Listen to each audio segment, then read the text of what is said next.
Germany, 1919. A nation lies broken, humiliated by the Treaty of Versailles. 4 million men return from the trenches to find their country unrecognizable. Unemployment ravages the streets. Inflation devours savings overnight. A single loaf of bread costs billions of marks. In the beer halls of Munich, desperation ferments into rage. Among the crowds of disillusioned veterans, a former corporal named Adolf Hitler discovers his talent, the power to channel collective fury into words. His voice cuts through the smoke-filled rooms, promising restoration of German pride, blaming enemies both foreign and domestic for the nation's collapse. The humiliation of Versailles becomes his rallying cry. The supposed betrayal by Jews and communists becomes his explanation for inexplicable suffering. The Nazi Party emerges from obscurity, feeding on economic despair and wounded national pride. By 1923, Hitler attempts his first grab for power in the beer hall putsch. It fails. He is imprisoned. But instead of ending his political career, prison becomes his workshop. There he writes Mein Kampf, transforming personal grievances into a blueprint for totalitarian control. The Great Depression of 1929 becomes Hitler's opportunity. As banks collapse and unemployment reaches $6 million, the Nazi Party's message finds fertile ground. Democracy appears weak, ineffective, unable to feed its citizens or restore dignity. Hitler offers certainty in an uncertain world. He promises jobs, bread, and most seductively, the return of German greatness. The elections of 1930 and 1932 reveal a terrifying truth. Fear and desperation can be transformed into political power. The Nazi Party becomes the largest in the Reichstag. Industrialists, frightened by communist revolution, begin funding Hitler's movement. Conservative politicians, believing they can control and manipulate him, make their fatal calculation. January 30th, 1933. President Hindenburg appoints Hitler as Chancellor. The conservatives congratulate themselves on their cleverness, convinced they have tamed the radical demagogue by surrounding him with traditional politicians. They are catastrophically wrong. Within weeks, the Reichstag burns. Hitler blames communists and demands emergency powers. The Enabling Act passes, granting him dictatorial authority. Political opponents disappear into newly constructed concentration camps. Trade unions are dissolved. Independent newspapers are silenced. The multi-party system crumbles as the Nazi Party absorbs or eliminates all competition. The transformation accelerates with mechanical precision. Books burn in public squares. Jewish businesses are marked and boycotted. The civil service is purged of anyone deemed unreliable to the regime. Schools begin teaching Nazi ideology to children. The Hitler Youth indoctrinates an entire generation. Every aspect of German society bends toward a single will. August 1934 marks the final consolidation. President Hindenburg dies. Hitler merges the offices of President and Chancellor, creating the position of Führer. The military swears personal loyalty not to Germany or its constitution, but to Adolf Hitler himself. Democracy dies not with armed revolution, but through legal procedures twisted to serve totalitarian ends. Germany has become a nation where disagreement means death, where independent thought is treason, where millions willingly surrender freedom for the promise of order and national revival. The world watches with growing unease as a modern, sophisticated nation embraces dictatorship. Liberal democracies debate, hesitate, hope that accommodation might satisfy Hitler's ambitions. They are wrong. Hitler's appetite for power extends far beyond Germany's borders. The Führer stands at the peak of absolute control, commanding a nation rebuilt as a weapon, pointed at the heart of Europe. The question is no longer if he will strike, but when and where the first blow will fall. March 1936. German troops march across the Rhineland's bridges, directly violating the Treaty of Versailles. Hitler watches, knowing this gamble could destroy him. His generals are terrified. France has the military power to crush this incursion within hours, but France hesitates. Britain counsels restraint. The League of Nations issues stern warnings that mean nothing. Hitler learns a crucial lesson. Democracies talk while dictators act. The remilitarization succeeds beyond expectation. Germany's confidence surges. Hitler begins rebuilding the Wehrmacht at breathtaking speed. Factories that once produced civilian goods now manufacture tanks, aircraft and artillery. Unemployment vanishes as millions join the military-industrial complex. The German people see prosperity returning, unaware they are becoming instruments of conquest. March 1938. The Anschluss. German troops cross into Austria, welcomed by cheering crowds in Vienna. Hitler returns to his homeland as a conqueror, annexing Austria into the Greater German Reich without firing a single shot. The world protests weakly. No nation intervenes. Hitler's intuition proves correct again. The victors of the Great War lack the will to enforce their own treaty. September 1938 brings the Sudetenland crisis. Hitler demands the German-speaking regions of Czechoslovakia. Europe teeters on the brink of war. British Prime Minister Chamberlain flies to Munich, desperate to preserve peace. The Munich Agreement is signed. Czechoslovakia is dismembered to satisfy Hitler's appetite. Chamberlain returns to London proclaiming, "Peace for our time." Churchill calls it a total defeat. 6 months later, Hitler tears up the Munich Agreement. German tanks roll through Prague. Czechoslovakia ceases to exist. The pattern becomes unmistakable. Promise, provocation, conquest, repeat. Yet still the democracies cling to hope that appeasement might work, that Hitler's territorial ambitions have limits. They do not. Hitler's eyes turn toward Poland. He demands the free city of Danzig and a corridor through Polish territory. Poland refuses. Britain and France finally draw a line, pledging to defend Polish independence. Hitler dismisses their guarantees as empty rhetoric. He has heard such promises before. August 1939. The world reels from shocking news. Nazi Germany and Soviet Russia sign a non-aggression pact. Mortal enemies become temporary allies. The Molotov-Ribbentrop Pact includes secret protocols dividing Eastern Europe between the two totalitarian powers. Poland is doomed before the first shot is fired. September 1st, 1939, 4:45 a.m. German forces invade Poland from the west, north and south simultaneously. The Blitzkrieg reveals itself, coordinated attacks by tanks, aircraft and infantry moving at unprecedented speed. Polish cavalry charges against German panzers in desperate, futile resistance. Cities burn under Luftwaffe bombardment. The Polish army fights bravely, but is overwhelmed by superior technology and tactics. September 17th. Soviet forces invade Poland from the east, crushing any hope of Polish survival. The nation disappears from the map, divided between Hitler and Stalin. In 5 weeks, Poland falls completely. The speed and brutality shock military observers worldwide. Warfare has evolved beyond recognition. September 3rd, 1939. Britain and France honor their commitment. They declare war on Germany. Hitler now faces the war he claimed he never wanted, but he is not afraid. The Blitzkrieg has proven devastatingly effective. His generals are confident. The Wehrmacht stands ready for total war. Europe plunges into darkness. The diplomatic failures of 2 decades culminate in catastrophe. Hitler has transformed Germany from defeated nation to continental threat in barely 6 years. The Second World War has begun, and the Führer believes destiny favors the bold. The question now is whether anyone can stop him before all of Europe falls beneath the swastika. Winter 1939. An eerie silence descends across Western Europe. The phony war begins. British and French armies face German forces across fortified lines, but neither side attacks. Civilians wonder if perhaps this war might end through negotiation. Hitler has no such intentions. He is preparing the storm. The Molotov-Ribbentrop Pact proves more than a cynical alliance of convenience. Stalin and Hitler, ideological enemies who spent years denouncing each other, now collaborate in carving up Eastern Europe.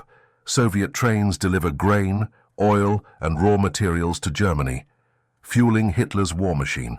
The two dictators toast their mutual success while their propaganda machines quietly erase years of hostile rhetoric. Hitler's generals present him with full gelb, the plan to invade France through Belgium and Holland. They remember 1914, when Germany's assault through Belgium led to 4 years of trench warfare stalemate. Hitler demands something different, something audacious. General von Manstein proposes the unthinkable: attack through the Ardennes forest, terrain considered impassable for tanks. May 10th, 1940, dawn. The Blitzkrieg explodes across Western Europe. German forces simultaneously invade Holland, Belgium, and Luxembourg. Allied armies rush north to meet the threat, exactly as Hitler planned. Meanwhile, German panzer divisions pour through the Ardennes, encountering minimal resistance. The French High Command cannot believe tanks could navigate such difficult terrain. By the time they understand their mistake, German armored columns have already reached the English Channel. The Allied armies are cut in half. British and French forces trapped in Belgium retreat toward Dunkirk.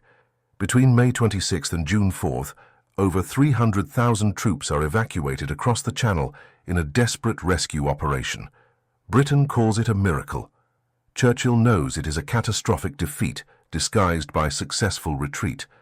June 14, 1940. German troops march down the Champs-Élysées.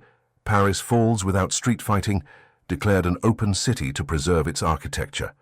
Hitler visits the conquered capital, posing for photographs before the Eiffel Tower. The France that bled Germany white in the Great War surrenders in 6 weeks. The speed of collapse stuns the world. June 22nd, in the same railway car where Germany signed the armistice in 1918, French representatives sign their own surrender. Hitler orchestrates this humiliation deliberately, erasing the shame of Versailles. France is divided, the north under direct German occupation, the south governed by a collaborationist regime in Vichy. The Third Republic dies, replaced by authoritarian rule under Marshal Pétain. Britain stands alone. Churchill refuses Hitler's peace offers, vowing to fight on regardless of cost. The Luftwaffe begins bombing British cities, attempting to break civilian morale and prepare for invasion. The Battle of Britain rages through summer skies. Hitler grows frustrated as the Royal Air Force refuses to collapse. By autumn 1940, Hitler makes a fateful decision. Britain cannot be invaded while the Royal Air Force survives, and the RAF shows no sign of surrender. Rather than continue the air campaign indefinitely, Hitler's attention shifts eastward. Stalin has been a useful ally, but Hitler never intended their partnership to last. The Soviet Union possesses the resources Germany needs: oil, grain, minerals, and most importantly, living space for German expansion. The alliance that shocked the world in 1939 becomes Hitler's next target. While Soviet trains continue delivering supplies to Germany, Hitler orders his generals to plan Operation Barbarossa, the invasion of the Soviet Union. Stalin receives warnings from multiple sources, but dismisses them as British propaganda, designed to create conflict between allies. The Führer controls continental Europe from the Atlantic to the Soviet border. But conquest breeds ambition. Hitler prepares to break his pact with Stalin and launch the largest invasion in human history, June 22, 1941, 3:15 a.m. 3 million German soldiers cross the Soviet border along a front stretching from the Baltic to the Black Sea. Operation Barbarossa begins. Hitler breaks his pact with Stalin, launching the largest military invasion in history. The Führer believes the Soviet Union will collapse within weeks, describing it as a rotten structure that will crumble once the door is kicked in. Stalin refuses to believe the reports flooding his desk. Soviet intelligence warned him repeatedly. His own generals pleaded with him to prepare defenses. Stalin dismissed every warning, convinced Hitler would not be foolish enough to fight a two-front war. When the invasion begins, Stalin retreats to his dacha, paralyzed by disbelief and fear. For crucial days, the Soviet Union lacks leadership as German panzers advance at terrifying speed. The Wehrmacht achieves victories that surpass even Poland and France. Entire Soviet armies are encircled and destroyed. Hundreds of thousands of prisoners are taken. German tanks advance 50 miles per day across the flat Russian steppe. Luftwaffe aircraft destroy thousands of Soviet planes, many caught on the ground. Hitler's generals report the campaign is proceeding ahead of schedule, but troubling signs emerge. Soviet forces fight with desperate ferocity even when surrounded. Captured documents reveal military reserves far larger than German intelligence estimated. The distances prove vast, beyond comprehension. Supply lines stretch dangerously thin. Tanks require constant maintenance. The Russian roads, primitive and unpaved, turn to impassable mud when autumn rains begin. September 1941. The Wehrmacht reaches Leningrad and begins a siege that will last 872 days. German forces advance toward Moscow, now visible through field binoculars. Hitler declares victory imminent. His generals are less certain. They have lost more men in 4 months than in all previous campaigns combined. Soviet resistance, rather than collapsing, intensifies. October brings the Rasputitsa, the season of mud. German vehicles bog down. Supplies cannot reach forward units. Soldiers begin suffering from inadequate winter clothing. Hitler insisted the campaign would end before winter. No one dared contradict him. Now Wehrmacht troops face Russian winter in summer uniforms, December 5, 1941. Temperatures plunge to -40 degrees. German tanks refuse to start. Weapons freeze. Soldiers suffer frostbite and hypothermia. Soviet forces, equipped for winter warfare, launch massive counterattacks around Moscow. German troops, undefeated since 1939, retreat for the first time. The myth of Wehrmacht invincibility shatters in the Russian snow.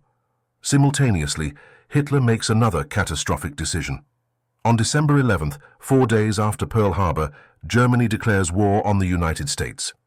Hitler now faces enemies on all sides: Britain, the Soviet Union, and American industrial might. His generals are horrified, but powerless to object. August 1942 to February 1943. The Battle of Stalingrad becomes the turning point. German and Soviet forces wage building-to-building combat in apocalyptic conditions. The city becomes a symbol neither dictator can abandon. Hitler orders his Sixth Army to fight to the last man. In February 1943, the survivors surrender. 300,000 German soldiers are dead or captured. Stalingrad marks the beginning of the end. The Eastern Front, which Hitler expected to collapse in weeks, has become an abyss consuming German manpower and resources. The Soviet Union absorbs unimaginable losses yet continues fighting. Hitler's greatest gamble has failed. The Wehrmacht begins its long, bloody retreat westward, pursued by Soviet armies bent on revenge and total victory, December 7, 1941. Japanese aircraft attack Pearl Harbor, destroying much of the American Pacific Fleet. The United States, which spent 2 years debating intervention, enters the war with unified fury. Hitler, believing America weak and distracted by Japan, declares war 4 days later. He has awakened a giant whose industrial capacity exceeds the entire Axis combined. American factories transform overnight. Automobile plants produce tanks and aircraft. Shipyards launch vessels at unprecedented rates. Millions of men volunteer for military service. Women enter factories, building the weapons that will liberate Europe. The arsenal of democracy mobilizes resources on a scale Hitler never imagined possible. Britain, exhausted from standing alone, finds renewed hope. Churchill and Roosevelt forge an alliance built on shared democratic values and strategic necessity. Lend-Lease supplies flood into Britain and the Soviet Union. The question is no longer if the Allies will win, but when and at what cost. October 1942. British forces under Montgomery face Rommel's Africa Corps at El Alamein in Egypt. For 3 years, war has surged back and forth across North Africa. El Alamein becomes the hinge. British artillery pounds German positions. Commonwealth forces break through Axis lines. Rommel retreats. Churchill declares it is not the end, not even the beginning of the end, but perhaps the end of the beginning. November 1942. American and British forces land in Morocco and Algeria, opening a second front in North Africa. German and Italian forces are caught between Montgomery advancing from the east and American forces pressing from the west. By May 1943, the Africa Corps surrenders. The Mediterranean becomes an Allied lake. July 1943. Allied forces invade Sicily, then mainland Italy. Mussolini falls from power, arrested by his own government. Italy, the first fascist state, collapses. Hitler is forced to occupy his former ally, diverting troops desperately needed in Russia. The Italian campaign becomes a grinding advance through mountains and fortified lines, but it ties down German divisions that could have been used elsewhere. Meanwhile, the air war intensifies. American bombers strike German factories by day. British bombers devastate cities by night. Hamburg burns in a firestorm. Berlin endures repeated raids. German civilians experience the terror their Luftwaffe inflicted on Warsaw, Rotterdam, and London. Industrial production continues, but the relentless bombing saps German morale and resources. June 6, 1944. D-Day. The largest amphibious invasion in history lands on Normandy beaches. American, British, and Canadian forces establish beachheads despite fierce German resistance. Hitler, convinced the main invasion will come at Calais, withholds crucial panzer divisions until too late. Within weeks, over 1 million Allied soldiers are ashore. August 1944. Allied forces break out from Normandy. Paris is liberated to scenes of jubilation. German armies retreat in disorder. Soviet forces simultaneously launch massive offensives in the east, destroying entire German army groups. The Third Reich faces annihilation from both directions. The Allied advance seems unstoppable. Belgium is freed. Holland awaits liberation. The Rhine River. Germany's last natural defensive barrier comes into view. Soldiers write letters home predicting the war will end by Christmas. But Hitler refuses to surrender. He orders total mobilization. Boys and old men are conscripted into the Volkssturm. Cities are designated fortresses to be defended to the last bullet. The Führer retreats deeper into fantasy, moving non-existent armies on maps, issuing orders to divisions that no longer exist. The noose tightens around Nazi Germany. Soviet armies mass for the final assault on Berlin. Allied forces prepare to cross the Rhine. Hitler's empire crumbles, yet the killing continues. The question becomes how many more will die before the inevitable end. January 1945. Soviet forces stand on the Oder River, 40 miles from Berlin. In the west, Allied armies cross into Germany itself. The Third Reich, which Hitler promised would last 1,000 years, enters its final months after barely 12. German cities lie in ruins. Millions are dead. Yet the Führer orders continued resistance, condemning his nation to further destruction. Hitler retreats to the Führer bunker beneath the Reich Chancellery in Berlin. 20 feet of concrete separate him from reality. In this underground tomb, he spends his final months surrounded by loyalists too terrified or fanatical to contradict him. The man who commanded armies across a continent now controls only the rooms of his bunker. Above ground, Berlin endures apocalyptic bombardment. Soviet artillery pounds the city relentlessly. American and British bombers complete the devastation. Civilians hide in cellars and subway tunnels. Food disappears. Water systems fail. The city dies while Hitler issues meaningless orders to phantom divisions. April 16, 1945. 2.5 million Soviet soldiers launch the final assault on Berlin. German defenders, a desperate mixture of Wehrmacht remnants, SS fanatics, and teenage Hitler youth, fight with the fury of the doomed.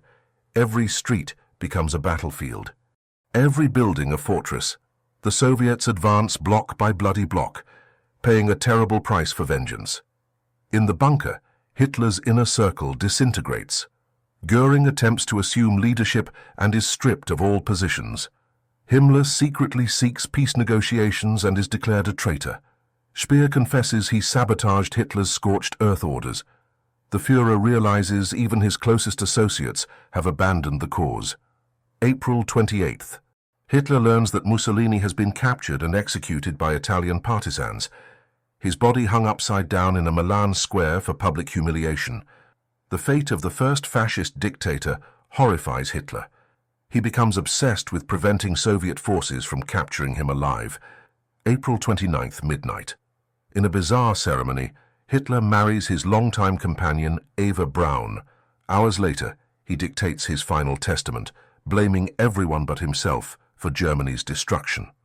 He expels Göring and Himmler from the Nazi Party. He appoints Admiral Dönitz as his successor.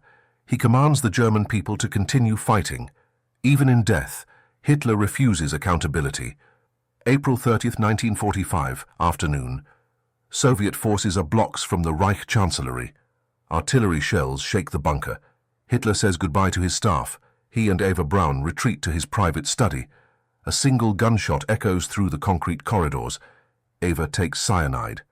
The dictator who caused 60 million deaths ends his own life with a bullet. Hitler's orders are followed one final time. His body and Eva's are carried to the Chancellery Garden, doused with gasoline and burned. The flames consume what remains of the man who set Europe ablaze. SS officers attempt to ensure complete cremation. Terrified of Soviet desecration, they fail. Soviet soldiers find the partially burned remains and take them for identification. May 7, 1945. Germany surrenders unconditionally to the Allies. The war in Europe ends. The Third Reich, born in the beer halls of Munich, dies in the rubble of Berlin. Hitler's vision of German supremacy results in total destruction. His promise of glory delivers only ashes. The question now becomes how to rebuild a world shattered by one man's megalomaniacal ambitions. May 8, 1945. Victory in Europe Day. Church bells ring across liberated nations. Crowds flood streets in London, Paris, New York, celebrating the end of Nazi tyranny. Soldiers embrace. Strangers weep together. 6 years of industrialized slaughter have finally ended. But the joy is tempered by unprecedented devastation and the horrifying revelations still emerging from occupied territories. Allied forces advancing through Germany discovered something beyond military defeat. Concentration camps, Auschwitz, Bergen-Belsen, Dachau, Treblinka, names that will forever symbolize humanity's capacity for evil. Skeletal survivors stare at liberators with hollow eyes. Mass graves contain hundreds of thousands. Gas chambers and crematoria reveal systematic murder on an unimaginable scale. 6 million Jews exterminated. Millions more killed for being Roma, disabled, homosexual, political opponents, or simply in the way. General Eisenhower orders extensive documentation. Photographers and film crews record every detail. German civilians from nearby towns are forced to witness what happened in their proximity. Many claim ignorance. The evidence makes such claims obscene. The Holocaust reveals that Hitler's war was not merely territorial conquest, but genocidal ideology transformed into state policy. November 1945. The Nuremberg trials begin. 24 Nazi leaders face charges of crimes against humanity, war crimes, and crimes against peace. For the first time in history, individuals are held legally accountable for directing state-sponsored atrocities. The defense that they were following orders is rejected. The trials establish precedents that echo through international law for generations. 12 defendants are sentenced to death. Others receive prison terms. Some commit suicide before execution. Justice is imperfect and incomplete. Thousands of perpetrators escape accountability. But Nuremberg represents humanity's determination that such crimes cannot go unpunished. Germany itself is divided into 4 occupation zones controlled by the United States, Britain, France, and the Soviet Union. The country that started 2 world wars within a generation loses sovereignty. The Allied powers implement denazification programs, removing Nazi officials from positions of authority, banning Nazi symbols and ideology, re-educating the population about democratic values. The process proves difficult. Millions participated in or enabled Nazi crimes to varying degrees. Prosecuting everyone is impossible. Practical necessity conflicts with moral imperatives. Many former Nazis escape serious consequences, embedding themselves in post-war society. The tension between justice and reconstruction never fully resolves. The Marshall Plan pours billions into rebuilding Western Europe. War-devastated economies require massive aid to prevent complete collapse. The United States recognizes that desperate conditions created fertile ground for Hitler's rise. Reconstruction becomes both humanitarian necessity and strategic calculation against the spreading influence of Soviet communism. The wartime alliance between Western democracies and the Soviet Union fractures immediately. Eastern Europe falls under Soviet domination. Germany splits into 2 nations, Democratic West Germany and Communist East Germany. Berlin, located deep in the Soviet zone, is itself divided. The Iron Curtain descends. The Cold War begins, replacing hot war with ideological confrontation that will last 45 years. The United Nations is established, built on hopes that international cooperation might prevent future catastrophes. The Universal Declaration of Human Rights codifies principles that Nazi Germany violated systematically. The world attempts to construct legal and diplomatic frameworks, ensuring that the horrors of 1939 to 1945 never repeat. The memory of World War II shapes generations. The price of appeasement, the danger of authoritarian ideology, the fragility of civilization, the responsibility to resist evil even at great cost. Hitler's legacy is a warning etched in mass graves and ruined cities. Democracy requires eternal vigilance, and silence in the face of tyranny enables catastrophe.